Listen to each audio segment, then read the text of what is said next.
Friday morning. It's drizzling. Can you see the trees are disappearing in the drizzle? So Oscar and Rob are just unloading some straw, so they're just getting the hay caps ready to put that under. I'm going to get a screwdriver and I'm going to shoot up to Brook House and fix the gutter bracket that's fell off. Where are we going, James? Brook House. Hey? Brook House. We're going Brook House, and what are we doing? And screw that bracket in. We're going to screw that bracket on. Yeah, for some reason these brackets have snapped, and that one, the screw's missing. I don't know how the screw's gone missing. But anyway, we'll swap them round. We've got 2 new brackets. Hold it up. Wait there, James, you'll get wet.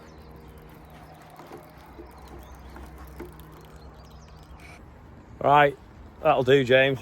Oh. Get you back, you can get you to school. No, I'm not. No. John Deere sounding good. Sam's weighing some logs, it looks like. Ardens have been in with another load of pellets. Because there's so little OSR been grown this last 12 months, we don't need all the shed space to store it. So rather than it sit empty, we're storing some pellets in the back. Anyway, hopefully they'll bring it in quickly so that we can then start filling the front corners with OSR, and our own beans will probably end up in there as well. Just in the office on the computer, and Andrew is there just spreading a bit of muck on that field. It's mostly grass clippings, to be honest. So some of the green waste has grass clippings in it sometimes, and it blocks the chipper, so it's best to compost it and spread it. So he's just doing that now. Looks like someone's there shooting as well. This pedestal tube has got a bit bent and won't stand on itself. Anyway, the other year Jeff used to help us with the rake store, made a concrete cone for dropping it on to flare it back out. So we're just going to go and try and find that now. Andrew's going to drop the front flail off and get the drill on, ready for sowing some SFI. May look like an unuseful piece of concrete, but it is specifically designed to do what I'm just about to do with it now. In fact, if I prop you up there,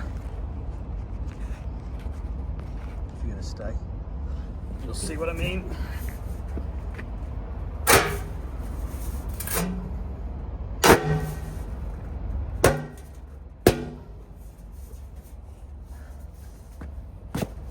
Stuck now.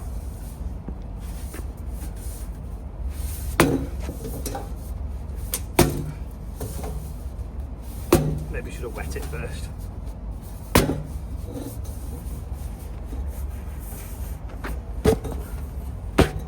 Oh.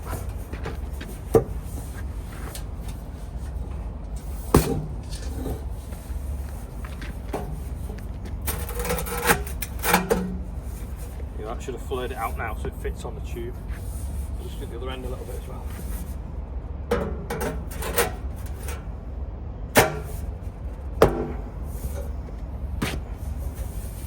Yeah, definitely need to wet it so it doesn't stick.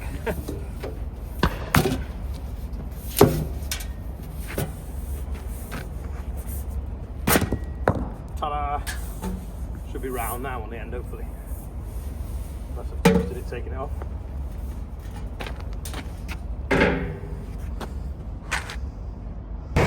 That now will fit on there, and then that should slide over the top of this.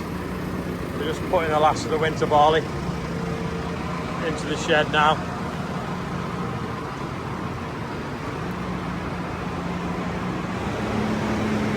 We're making it so that we've got a gap down this side once it's shoved up, so when we cut the spring barley, we'll push that over, put the spring barley in the opposite corner so we can keep it separate, so if we ever need any for seed, we know whereabouts it is. Have the winter barley in that 2/3.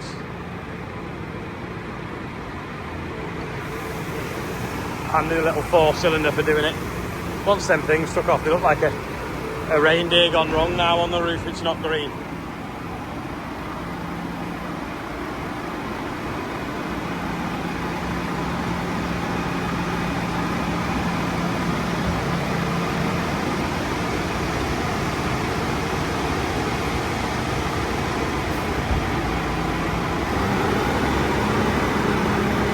For a little tractor, it's good that it has enough oil to tip big trailers, but it probably definitely helps as well being a single ram on the Richard Westerns.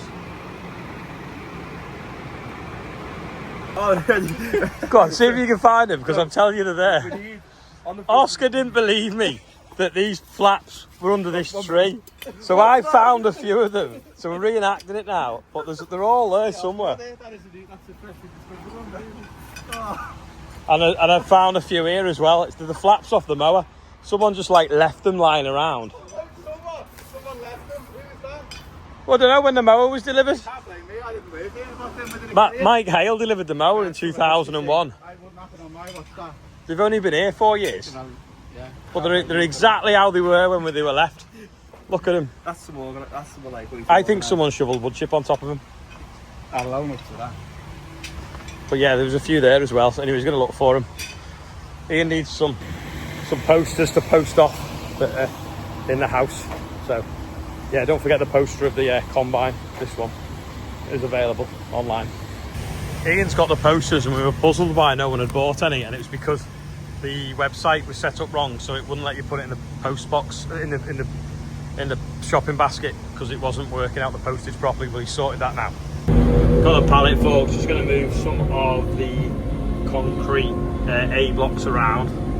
You can't see because of the sun, but see him here doing an update on that tractor. I think it thinks it's nearly on the limit. We've not got a red light, but we've got an orange light. They weigh a couple of ton, these blocks. All the barley now is round in the shed, and see the pedestals, we've actually got them running. Now, you wouldn't normally have them running until you get some cooler nights into the autumn, but because that was cut when it was like 35 degrees, it's still 10 degrees hotter than ambient, so it's about 22 today now. So we got these fans pulling cooler air through it just to bring the temperature down so that we don't get any condensation forming in it.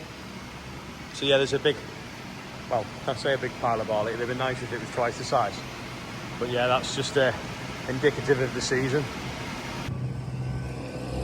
John's just sweeping up. We've been put some blocks of concrete so Nick's lads don't drive through here and bring stones onto the yard when we're backing into the grain shed.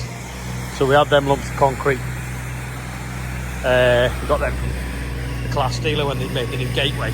And then these bigger lumps of concrete we're going to put by the gate, the doorway here in a row, so that OSR doesn't flow into the doorway. That was filling up to the back with the pellet stuff. So I'll sweep this, I'll slide them in behind this pillar, and then we'll put them blocks over there, and there's a few more. We'll just have this little bay in the corner for OSR.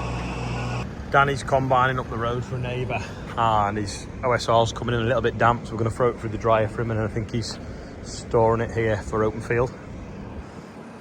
We didn't want to scratch the ramp as the digger goes up it, and these blocks weigh quite a bit.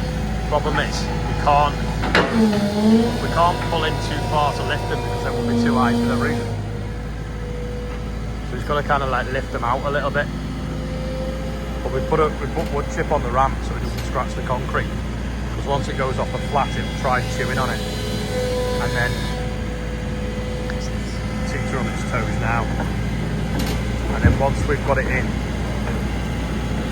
two of them will then brush that back round onto the wood chip pile.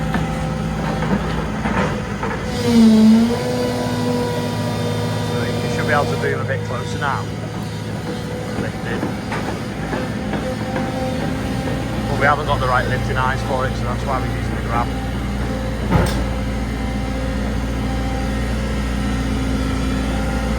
We could have put plywood on it, but it just chewed it a bit, so we're just like, oh, we'll just use wood chip and then sweep it back up afterwards. It's actually going to be quicker.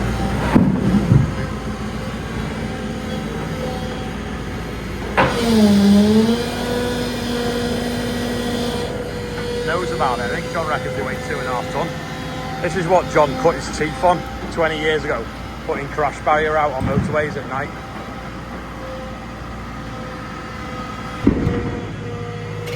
So if he swings that round now and slides it behind that stanchion,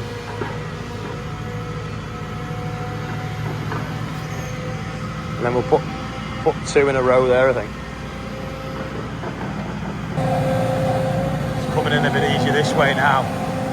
He's turned it so it's like closer to, less leverage.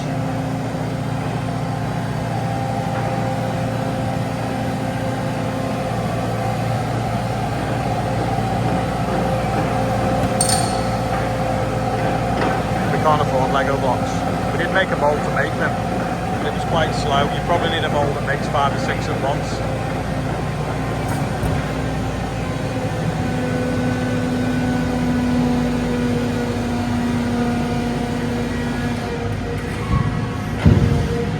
Right, so now I think he's going to shovel that one in the right place and then slide that one up.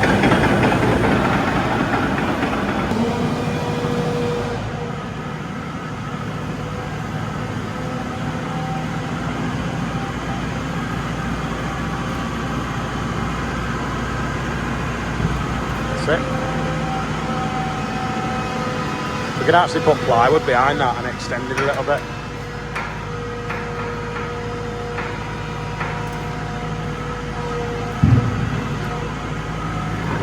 I might spray foam the gap as well.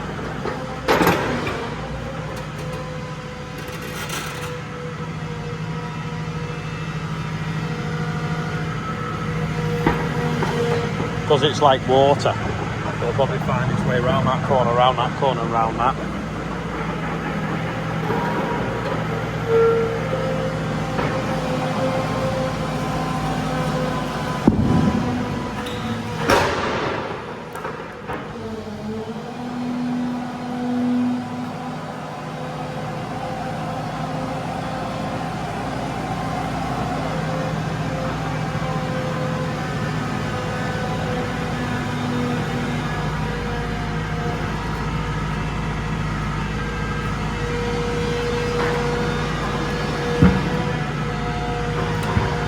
Ta-da!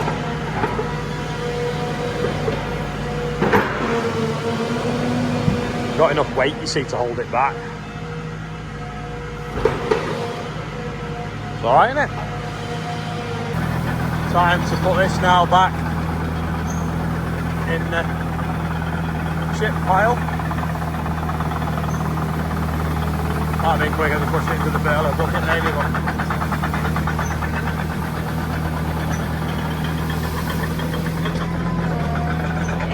trail.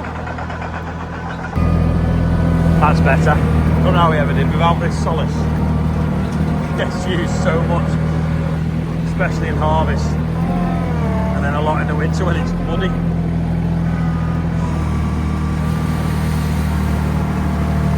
What's it done now? 250 hours. Quite a lot of hours that for such a small machine. I think we've had it 2 years now.